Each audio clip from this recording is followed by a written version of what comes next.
Hi, this is CS146. I'm Matthew Ventures. Today we're going to be talking about version control. This is probably the first assignment, and version control, I feel, is a topic that's sometimes overlooked in Stanford classes, simply because it's almost assumed at a certain level that you've already worked with version control, and I think you get some access with it in 106B. But there's a couple of gotchas which are specific to working with Unity and just the greater industry of game development, which I wanted to address. And also I wanted to preface that discussion with just a general overview of version control in general, a real crash course, if you will, for people who might be new to that. So let's begin. The first thing to understand about version control is basically it's just a revision system. Okay, so if you've used Google Docs or Word, you've seen that there's sort of a revision history on changes that are made, and that's essentially what version control is. There's a number of different ways to do version control, and those are called version control softwares. And just like programming languages, which might be able to do the same thing but in different ways, like Java or C++, kind of doing the same program, but they have very different approaches to how you write Java or C++.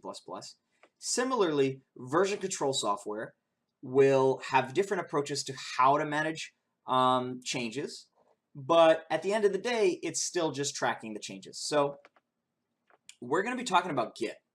Git, G-I-T, is one of the most popular version control software available. And it's really popular at Stanford, Silicon Valley because of it's lightweight and it's also very open-ended. I've used it at several companies for use in game development. However, it's generally not the preferred version control software. Usually in software development, I see Perforce being used.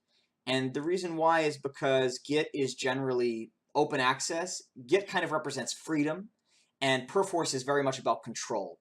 And generally in game development, you want to have control-oriented version control, just because if multiple people change the same thing, you often face unresolvable binaries, which we'll get into in just a moment, and that can create some confusion between teams. Whereas in like a lightweight company, like if you were building a website like Twitter or something, you're probably going to be handling mostly scripts, right? Like what images are proprietary to Twitter? Nothing really, right? So generally, you're just going to be working with different scripts, and version control is amazing at resolving problems between scripts and managing what's called a merge conflict, which is when you have two different changes at the same time, and you have to determine whose change is going to be set, or are you going to essentially go with a blend of the two.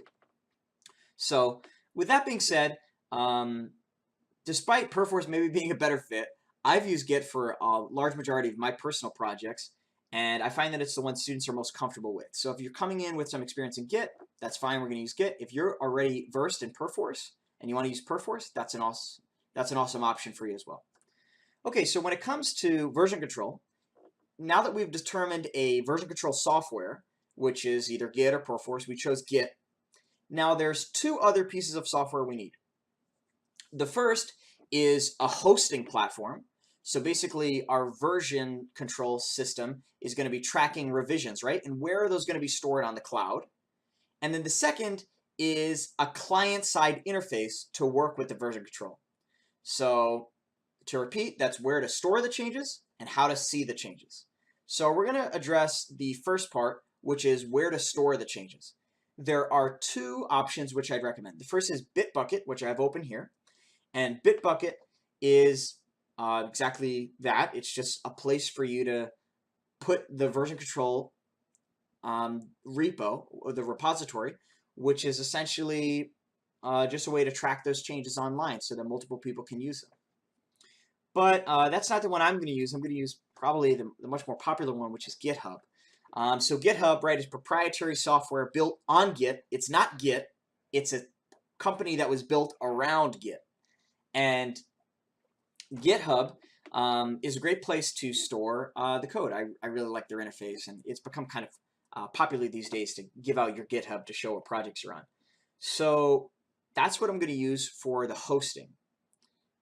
Now, GitHub actually offers software for the client-side interface as well. It's called GitHub Desktop.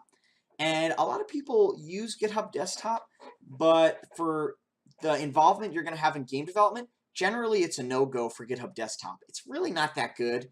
In fact, I'd worry to say that GitHub Desktop's actually kind of bad. So because it kind of hides a lot of what's going on. And I'm going to not use GitHub Desktop. I would highly recommend you use SourceTree. SourceTree is definitely the best way to see those changes actualize within the client. So I would recommend downloading SourceTree. And then you're also going to want to interface with Terminal, which is essentially the terminal side of Git.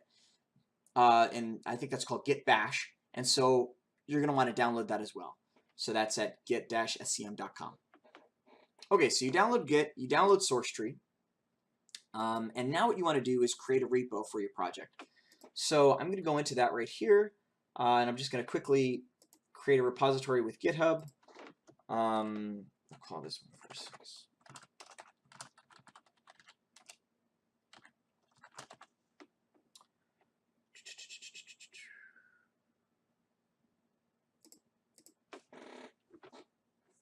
Oh, and there's also a git ignore that you could set up for Unity specifically.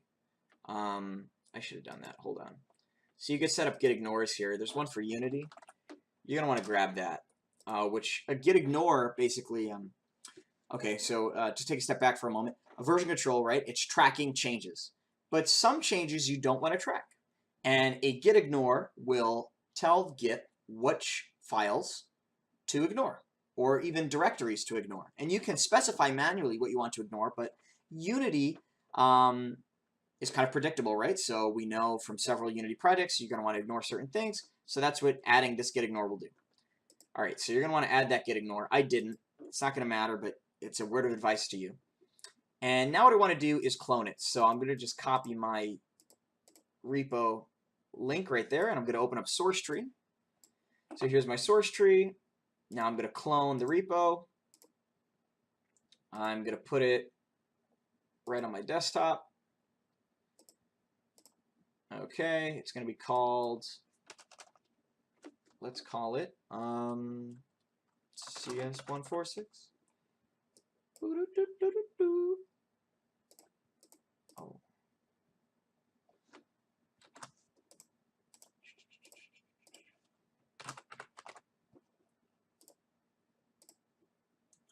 All right. Okay, so we can open that in Explorer. So here we are on my desktop. CS146 is the repo I just created. Fantastic. And now if I make a change in here, so let's just say, oh, I put in a text document that says hello, then I'm going to see that the change was here in unstaged files. And in some cases, you could actually even click the file and see the change. I didn't write anything in that document, but if I were, you could actually read this in the file contents, which is why I really love SourceTree.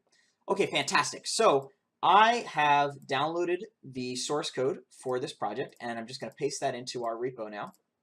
So we're going to see a lot of changes. This is everything which we've just added to the repo. I'm going to stage that all. All right, so we're going to stage that. And we're going to say that's the init. Oh, come on here. Init commit.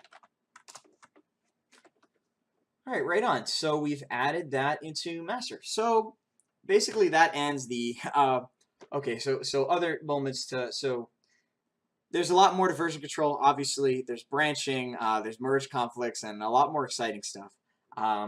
If you are having trouble with version control, please reach out to us, because version control can be really frustrating, and I'd be happy to help you with that.